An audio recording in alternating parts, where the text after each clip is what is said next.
आगे बढ़ते हैं। चुनाव आयोग ने 30 जून से एसआईआर तीसरे चरण के तहत कर्नाटक, मेघालय, महाराष्ट्र, झारखंड और दिल्ली में मतदाता सूचियों के विशेष गहन संशोधन की जो प्रक्रिया है वो शुरू कर दी है। 12 मई तक इन 5 राज्यों में कुल 19,78,94,740 मतदाता यहां पर हैं और इस संबंध में मतदाता सूची 5 अगस्त को जारी कर दी जाएगी, जिसके बाद दावे और आपत्तियां दर्ज कराने के लिए 1 महीने का समय जो है वो 4 सितंबर तक होगा। सभी दावों और आपत्तियों के निपटारे के बाद 7 अक्टूबर को अंतिम मतदाता सूची प्रकाशित की जाएगी।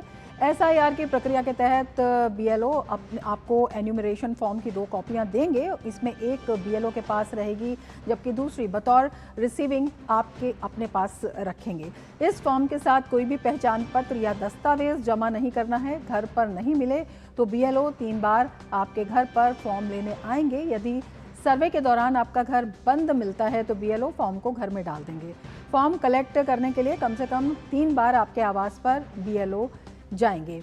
30 जून से 29 जुलाई तक बीएलओ घर घर जाकर जानकारी जुटाएंगे। 5 अगस्त को 5 राज्यों में पहली वोटर लिस्ट जारी की जाएगी। कोई भी मतदाता 5 अगस्त से 4 सितंबर तक अपना नाम जोड़ने और सुधार कर सकने की जो प्रक्रिया है उसमें शामिल हो सकता है। चुनाव आयोग 5 अगस्त से 3 अक्टूबर के बीच नोटिस और शिकायतों की जांच करेगा। 7 अक्टूबर को अंतिम वोटर लिस्ट जारी की जाएगी। तो 5 अगस्त को पहली वोटर लिस्ट जारी होगी। 5 अगस्त से 4 सितंबर तक जो नाम है वो जुड़वाए जा सकते हैं।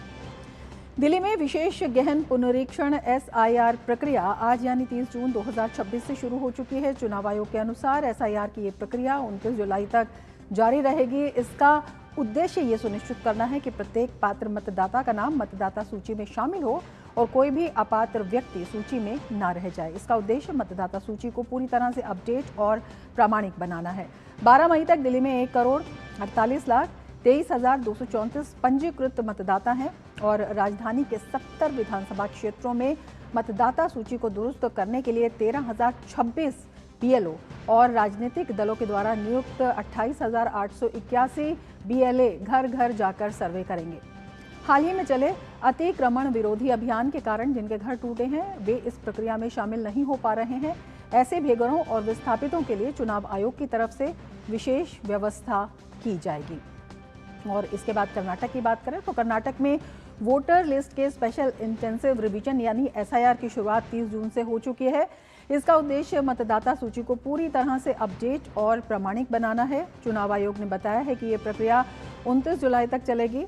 चुनाव आयोग के अनुसार 12 मई तक कर्नाटक में मतदाताओं की कुल संख्या 5,55,74,064 है।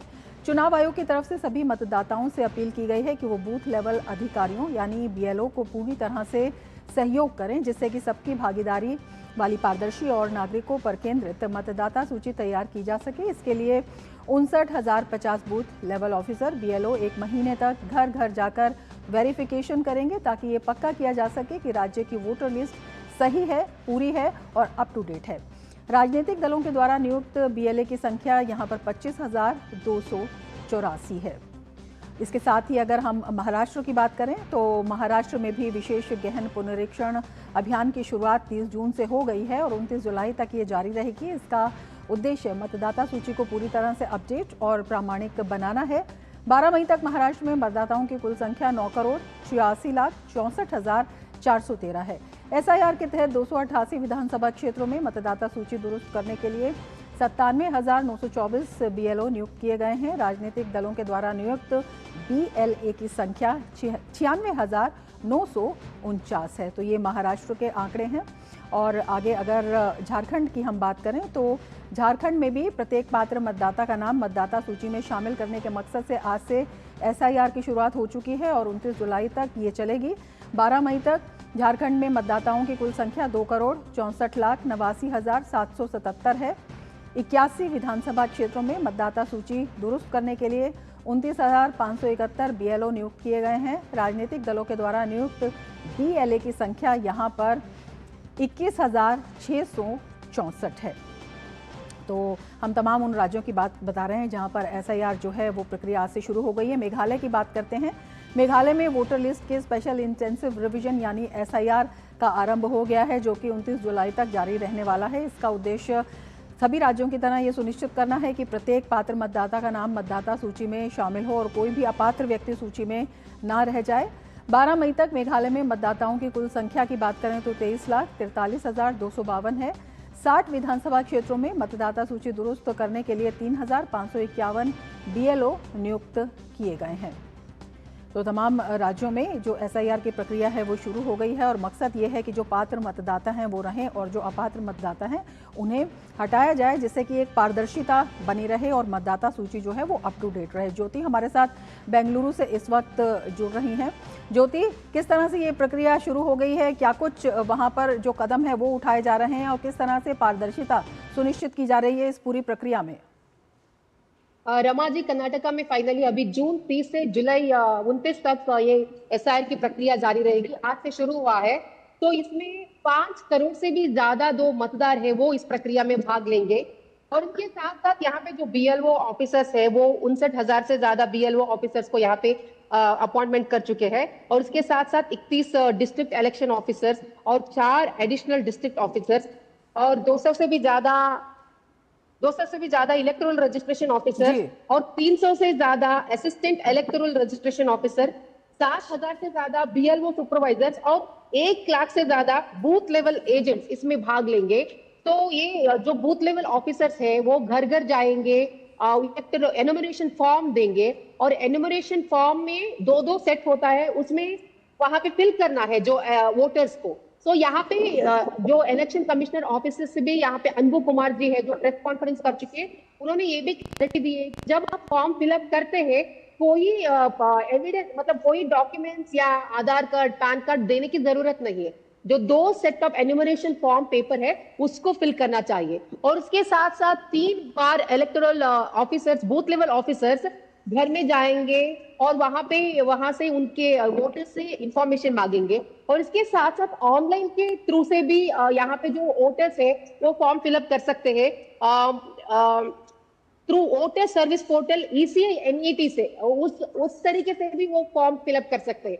तो SR की प्रक्रिया है, जैसे आप जानते हैं कर्नाटका में इससे पहले बहुत प्रक्रिया और प्रतिरोध व्यक्त हुआ था। जब सिद्धरामैया CM थे उस वक्त प्रतिरोध व्यक्त हुआ था, लेकिन आज जो कर्नाटका के मुख्यमंत्री DK शिवकुमार जी है खुद उन्होंने SIR प्रक्रिया को चालना दी है। उनके घर में बूथ लेवल ऑफिसर्स वहां पे जाकर वहां पे उन्होंने भी फॉर्म फिलअप कर चुके हैं।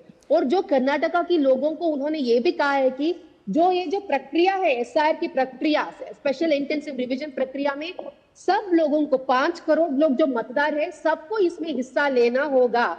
ये जो मैंडेटरी है, अगर कोई भी हिस्सा नहीं लेते, जैसे दूसरे राज्य में जैसे हो रहा है, वेस्ट बंगाल से लेकर कुछ राज्यों में हो रहा है, जो सेंट्रल गवर्नमेंट की स्कीम हो या कर्नाटक राज्य सरकार की स्कीम हो आपको लागू नहीं होगा। हालांकि डायरेक्टली मतलब अभी वो प्रक्रिया चालू नहीं होगा, लेकिन अभी आप जो वोट देते हैं आपका राइट है, तो इसलिए जो SIR की प्रक्रिया में आपको सबको शामिल होना चाहिए। तो इसके लिए जो बूथ लेवल ऑफिसर्स है और हेल्प डेस्क भी वहां पे कर्नाटका में यहाँ पे स्थित हुआ है और जो परमानेंट रेसिडेंशियल सर्टिफिकेट भी लोगों को दिया जा रहा है। तो SIR प्रक्रिया जो है, जैसे आपने कहा, पारदर्शिता को ट्रांसपेरेंसी को मेंटेन करने के लिए भी कर्नाटका में जारी है। जो ये प्रक्रिया अगर SIR लागू होगा तो इस प्रक्रिया से जो कर्नाटका सरकार जो गारंटी स्कीम्स दे रहे हैं, तो SIR प्रक्रिया से ये एक बेनिफिट होगा कि जो कर्नाटका की जो वोटर्स नहीं है उनको जो 5 गारंटी नहीं मिलेंगी। तो कर्नाटका सरकार भी इस तरह के अभी इलेक्शन कमिश्नर ऑफिसर्स को, कर्नाटका इलेक्शन कमीशन को भी पूरी तरह का तरीके से अभी सपोर्ट दे रहे।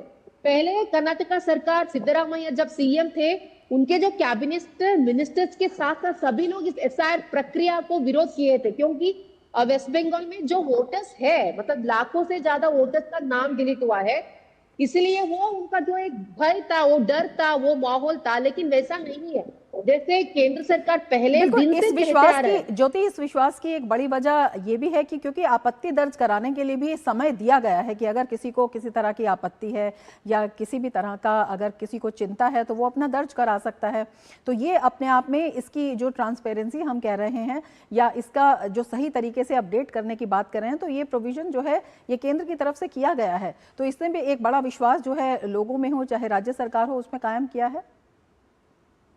यस डेफिनेटली, जैसे आपने कहा जो 4 सितंबर तक वो क्लेम कर सकते हैं, ऑब्जेक्शन जो है फॉर्म में, एन्यूमरेशन फॉर्म में है।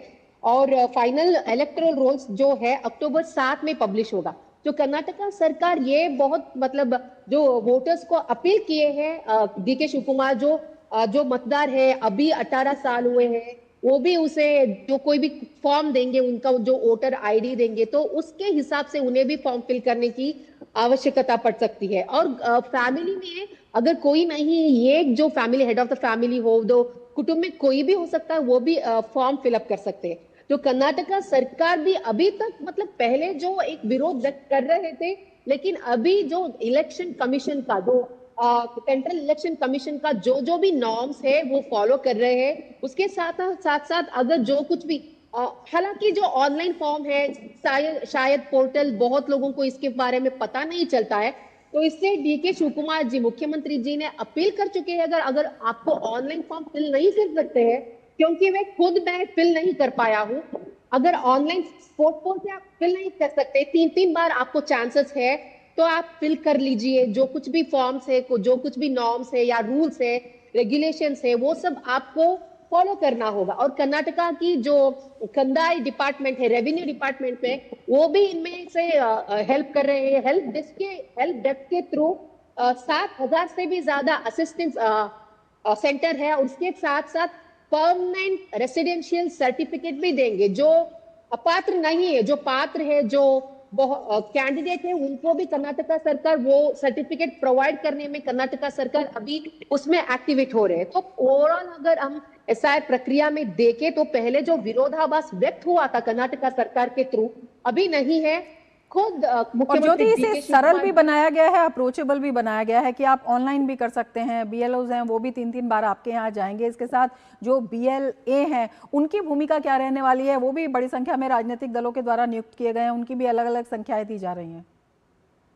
हाँ, 59,000 से ज्यादा अभी बीएलओ ऑफिसर्स है, बूथ लेवल ऑफिसर्स। उसके साथ साथ जो राजनीतिक पार्टी से भी लाखों से ज्यादा बूथ लेवल एजेंट्स है। तो वो एक बार इलेक्टोरल फॉर्म्स फिलअप होने के बाद उनका प्रक्रिया होता है कि डिजिटलाइजेशन करने का, अपलोड करते हैं। और जो इंफॉर्मेशन है, जो इलेक्टोरल्स की, वोटर्स की इंफॉर्मेशन, वो भी कलेक्ट करते हैं। उसके बाद वो डिजिटल फॉर्म में जाकर वहां पे भर्ती करते हैं। और जैसे मैंने कहा, 3 बार उन्हें भी वो ऑप्शन रहता है वहां पे जाकर।